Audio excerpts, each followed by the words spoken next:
Hola, endocompañeras. Hoy me toca exponerme a mí y poner mi granito de arena. Me gustaría compartir con todas vosotras mi experiencia con la endometriosis y cómo surgió Endofeliz. Desde mi primera menstruación todas han sido muy dolorosas. Las únicas soluciones que me daban era tomar ibuprofeno, naproxeno o metamizol, que si me dolía mucho me tomara más, y si no quería tomar tantos medicamentos, que tomara la pastilla anticonceptiva, por supuesto sin haberme hecho ninguna prueba. Cuando empecé con la inflamación y dolor de estómago, me decían que era por estrés, que tenía colon irritable o por una infección y me daban antibióticos. Por el sangrado rectal me decían que podía padecer de colon irritable. Y así con todo, sin relacionar los síntomas y sin tomarme en serio nunca. No sé ni cuántas veces he pasado ya por el hospital y me han enviado a casa con un ibuprofeno y una botella de agua. Incluso para diagnosticarme una hernia discal cuando tenía 20 años, tardaron más de un año, ya que me decían que sería una tendinitis y que exageraba cuando decía que no podía caminar. O para el Bechet, con 13 años, tuve que subir con mis padres 3 veces a urgencias en 2 días con úlceras en mi vagina y me enviaban a casa diciendo que sería que me había pinzado con el arnés porque estuve haciendo escalada el día anterior. Y al final me diagnosticaron y me ingresaron porque una enfermera lo supo identificar porque su hijo tenía la misma enfermedad. Desde los 12 hasta los 29, que fue cuando por fin me diagnosticaron endometriosis, he sufrido muchos síntomas diferentes y muchos dolores. Llegué al punto de pensar que mi umbral de dolor era demasiado bajo, que era una quejica o incluso que me lo imaginaba. Ha sido una de las principales razones de mi insomnio, ansiedad y ataques de pánico. He vivido en 3 países diferentes y en ninguno me han hecho caso ni mirado como debían. Una vez pensé que podría ser endometriosis, porque buscando en internet me apareció, pero no había casi información y no llegué a profundizar en el tema. Pero se lo comenté a mi ginecóloga de entonces, así que me sacó sangre y como los resultados eran normales me dijo que no. Y esa fue la única prueba que me hizo. También han llegado a decirme sin preguntarme nada ni hacerme ninguna prueba que tengo que adelgazar. Con 29 años, ya con un porrón de síntomas y dolores, llegué a un punto que me dolía tanto la zona pélvica que no podía casi ni ponerme recta. Fui a urgencias, donde no me quisieron atender porque me dijeron que me habían visto caminar de la silla al mostrador y que estaba bien. Y de ahí a un médico de cabecera, casi desfallecida, quien me envió a casa con un ibuprofeno y una botella de agua. Por suerte, conseguí una cita ginecológica de urgencia y me vieron un quiste de 5,5 centímetros. Me dijeron que normalmente se suele esperar unos meses por si se va solo, pero como estaba con mucho dolor y parece que había un pequeño riesgo de torsión ovárica, decidieron operarme.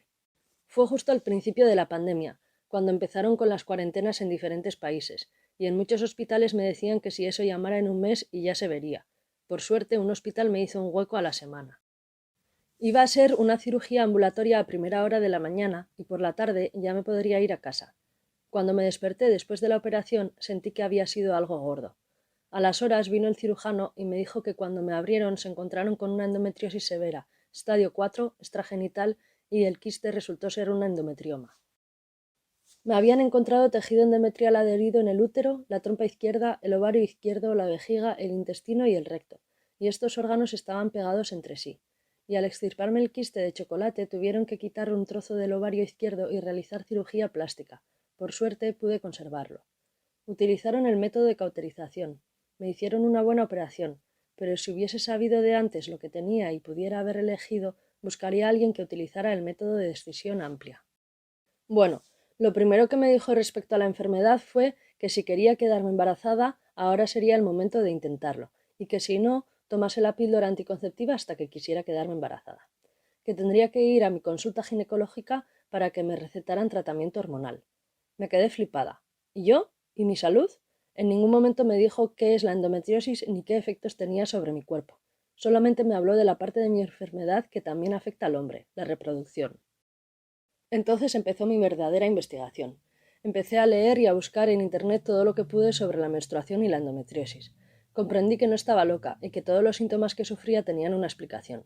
Llevaba mucho tiempo sabiendo que algo no estaba funcionando bien dentro de mí, aunque todo el personal médico por el que había pasado durante más de 10 años dijera que todo estaba bien. Me sentí y me sigo sintiendo enfadada y frustrada por haberme hecho creer que era débil y dudar de mí, y a la vez contenta por haber obtenido al fin una explicación, aunque la explicación no sea plato de buen gusto. He sufrido y sufro de un montón de síntomas a causa de la endometriosis, algunas desde el principio, pero muchas han ido apareciendo o aumentando. Es una enfermedad progresiva. Mis reglas siempre han sido abundantes y dolorosas. Los primeros 3 días sangro una barbaridad. Los siguientes sangro como una mujer con una menstruación normal, creo. Hoy utilizo la copa menstrual, pero hasta descubrirla utilizaba tampones Super Plus que me tenía que cambiar cada 3 horas. En la adolescencia, cuando me venía la regla de imprevisto, tenía que pedir a alguna amiga un tampón y nunca tenían tampones Super Plus. Así que iba recopilando mini tampones para poder aguantar el día. Yo alucinaba cómo esos tampones podían durarles hasta 8 horas a algunas. Para mí la menstruación es horrorosa. Los 2 primeros días no soy capaz de levantarme de la cama si no me tomo 8000 pastillas, y a veces ni eso. He tenido que faltar muchas veces al trabajo. Antes de ser diagnosticada pedía la baja un par de días por diarrea y vómitos porque no podía decirle que era por los dolores de mi menstruación, porque entonces era una exagerada y no me daban la baja. Es muy triste. También he ido 1000 veces a trabajar con dolores insoportables cuando en realidad debería estar de baja. Pero todas sabemos que no es tan fácil cuando la sociedad te tacha de quejica y puede que no te renueven el contrato o cualquier otra cosa solo porque estás demasiadas veces enferma. Y bueno, el dolor ha ido aumentando con los años. Me llegan a doler hasta los labios vaginales. Me dan calambres, cólicos, náuseas, dolor lumbar que sube por la espalda hasta el cuello, me duelen las piernas, etc. Desde hace unos años empecé a sufrir también dolores en la ovulación.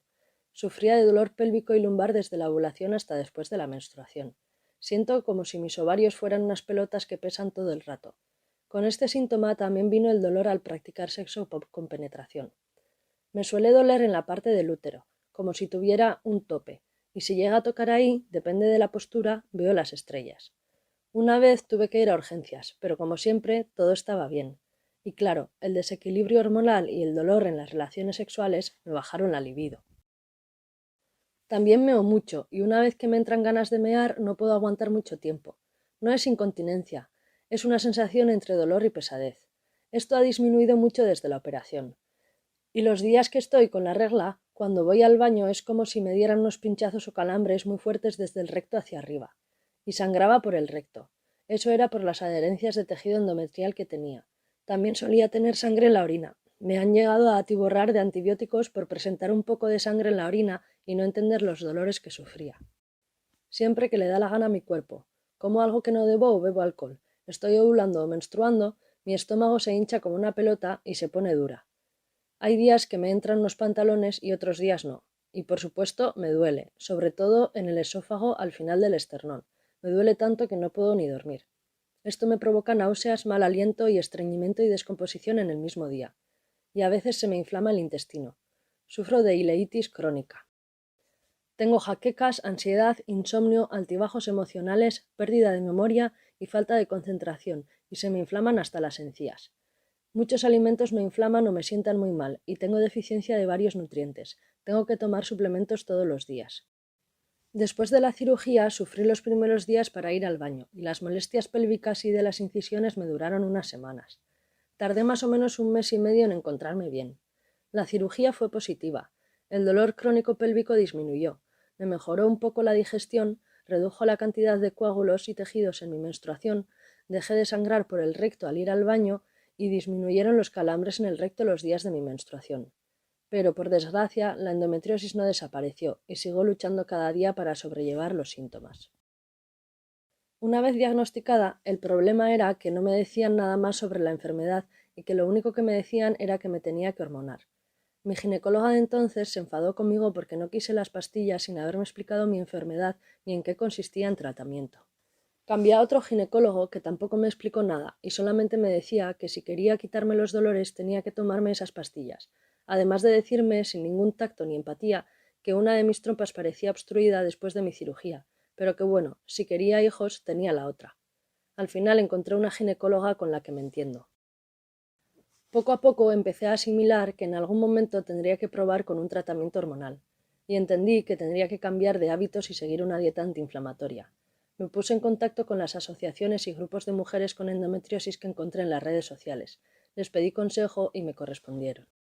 Quiero destacar que las respuestas fueron inmediatas y que hay una red de mujeres extraordinarias en este mundo. Pero ahí también me di cuenta de lo poco informadas que estaban algunas mujeres, mujeres que les habían diagnosticado endometriosis hace años. Entonces fue cuando pensé en compartir mi experiencia y toda la información que estoy recopilando con todas vosotras. ¿Por qué solo investigar para mí cuando todas tenemos eso en común y cada una puede aportar su experiencia? De ahí surgió Endofeliz, aunque a veces creo que es un nombre demasiado optimista. Después de la cirugía mejoré mucho, pero seguía sufriendo de dolor incapacitante en la ovulación y en los días de la menstruación, el sexo con penetración seguía siendo doloroso, el nivel de inflamación seguía alto, etc. Así que decidí probar el tratamiento hormonal. Primero probé durante más de 8 meses con una tintura de Vites agnus castus, una planta reguladora hormonal, pero en mi caso no fue suficiente. Pensé en probar la espiral hormonal, el DIU, porque solo tiene la hormona de progestina, que es la recomendada para nosotras, y al colocarlo directamente en el útero no es necesario una gran cantidad de hormona sintética y además estas no pasan por el hígado. Pero según mi ginecóloga, con todo el tejido endometrial que me habían encontrado, la espiral no sería suficiente. Así que empecé con la píldora de progestina, marca Visane. Los primeros 3 meses fueron muy malos. Estuve con sangrado por deprivación diario durante más de un mes. Tuve náuseas y dolor pélvico, lumbar y en las piernas todos los días. Se me acentuaron la ansiedad, las cefaleas, el tinnitus, los altibajos emocionales, el mal humor, el insomnio y la fatiga. Un espanto. Después de 6 meses de tratamiento mejoré, pero seguía con fuertes cefaleas, sensibilidad en los senos, aumento de peso, dolor lumbar leve de vez en cuando. Las cefaleas eran desesperantes, pero de momento me compensaba seguir con el tratamiento. No tenía la regla ni la ovulación, y el dolor al practicar sexo con penetración fue disminuyendo cada vez más. Intenté seguir con el tratamiento controlando la posible osteoporosis de un futuro e intentando mejorar las cefaleas y mi tinnitus con remedios naturales y tratamientos holísticos. Pero no pude.